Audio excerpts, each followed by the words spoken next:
Welcome to the south of France. My name is Phil Wells. I'm a New York City real estate agent, and I have the keys to this castle. So let's take a look. Offered at 3.98 million euros, this chateau is located near Carcassonne in the south of France.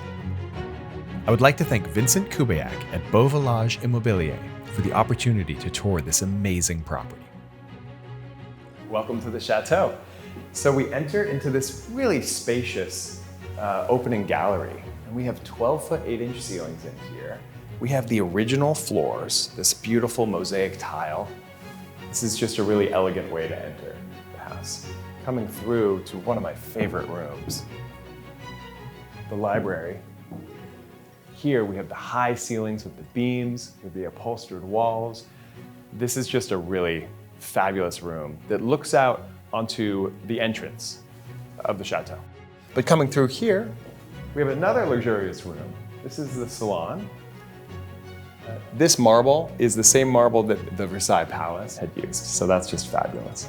And here we have these beautiful, beautiful doors that open. We'll be looking at this later, but we have the infinity pool. There's a lot out there. There's a lot out there that we'll be looking at. I really would like to show you the dining room. Go ahead, Tommy. Wow, that chandelier. Yeah. Beautiful chandelier, dining for 12, 14, 16, whatever you like. And this curved wall here just really adds an elegant touch to the room that you wouldn't otherwise have. Now, to prepare food in there, we have a commercial kitchen. So take a look at that, Tommy. Beautiful. In this property, they have the ability to entertain just tons of people. And we'll get to that. But if you're hosting a wedding or something like that, with that commercial kitchen, you could cook for 50. Phil, where are you taking me? I am taking you down Why are we going down to the cave. A cave? Do you like wine, Tommy? I love wine. Oh my God. Ah! How about this? What? How about this? It's a wine cellar? It's a wine cellar. They used wine to cave? actually produce the wine down here, but now they drink it down here. This is a pretty amazing feature. Now let's head to the second floor and see some of the bedrooms. I think they drink a little bit of wine down there. I think so. Let's head up this staircase.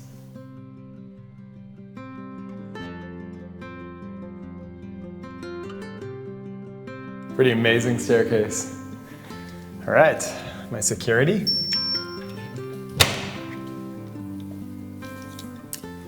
I'll take you through all the way to the end. You'll notice these original tile floors. These are Tomac. And now, as we step here, we're stepping into the original house from 1765. Whoa. So you'll notice the ceilings are lower. Yeah. We have this exposed beam here, and you can look out over this old roof. And now, there's another restroom on your left, but as we come through here, we have one of the bedrooms with an attached office and a dressing room. This is gorgeous. This is bigger than most living rooms in New York, I have to say. And looking up at some of the details here, we have this beautiful crown molding with these emblems that are put in. I just love.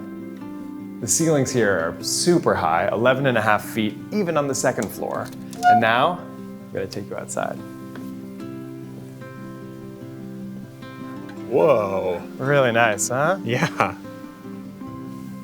I imagine you could have a party out here. It's huge, yeah. Yeah, it's amazing. And you're looking over the whole compound here. We have the lake, we have, beyond that, there's a bar, an outdoor bar, down below there's a bar. This is just such a great place for entertaining. We have another very grand bedroom on the second floor that we're gonna take a look at. Whoa. More grand. What do you think? More grand. Look at these windows. These are 8 feet 6 inches tall, these windows. And you're looking out over the front courtyard of the building. So someone pulls up to see you, you can see, you know, oh, so-and-so just arrived. All right. Is it time for the third floor? Yeah, all right. Let's do it. Okay, now we have several bedrooms to the left and to the right. Let's start down on this end. This room is like you combined two rooms. They put the bed in the center, and again with these glorious windows. The higher and higher we get on the property, the better your view gets. Yeah, it really does. We have a secondary area here, which could also be used as a home office. And coming through to this bathroom, we have a standing shower, and there's one interesting feature I'd like to point out. If you come through here, Tommy, looking through this window. Oh, it's so deep. It's a very deep window. Well, that's how deep the entire building is. The entire chateau has 1 meter deep. Phil, have you seen the view out of this window? Yeah. It's pretty cool. It's a fun view. Wow. That's only one of the rooms up here. So let's keep going with the tour. Oh, wow. We have another view. This is again facing the front of the building. Wow. The scope of these rooms is just intense. Yeah. This would easily be 2 bedrooms, 3 bedrooms even. Behind here is access to the attic, which we will go to very shortly. Oh, okay. An even larger bedroom. This one outfitted in yellow. Nice wallpaper on the side. And I'm sorry to keep doing this, but look at this. I mean, it's pretty great. There's an interesting fact about this room. When the Germans in World War II were occupying the area, they actually used this chateau as their home base for this whole area. So they would often do that with the bigger houses in the area. So this house was sort of commandeered by the Germans. When they did that, there was a fire here. And you'll notice these floors have been damaged a little bit. Now the owners decided to keep it just like it is. But there's just so much interesting history wrapped up in this particular chateau. And now,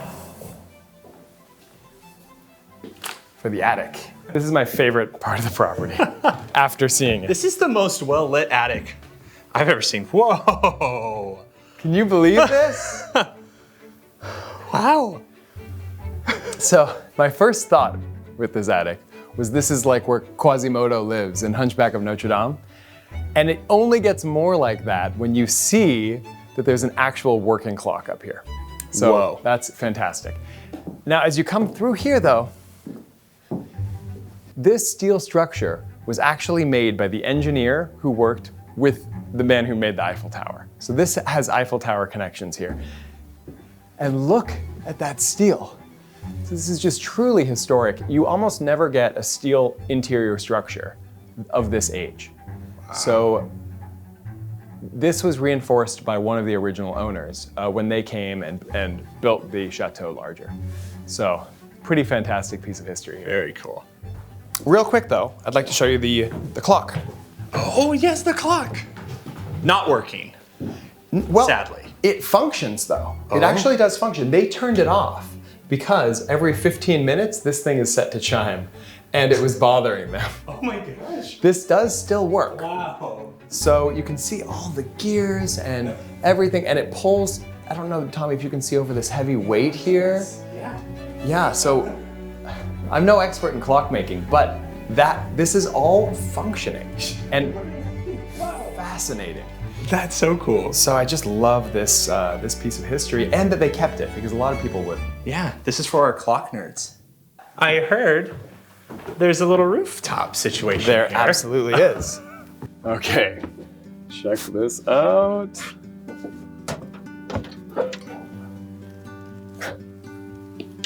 Ooh, let me squeeze. Come on Let through. me squeeze. Whoa. Okay, this is cool. This is amazing. Wow. So we get a really different perspective from here. Yeah. We're looking out over the little village houses. We can see some of the large London plane trees on the property. We have a fabulous slate roof, which they did a lot of work to keep in its original working order.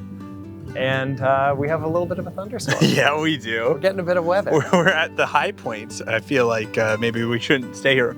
Oh! And we're seeing a bit of a flash.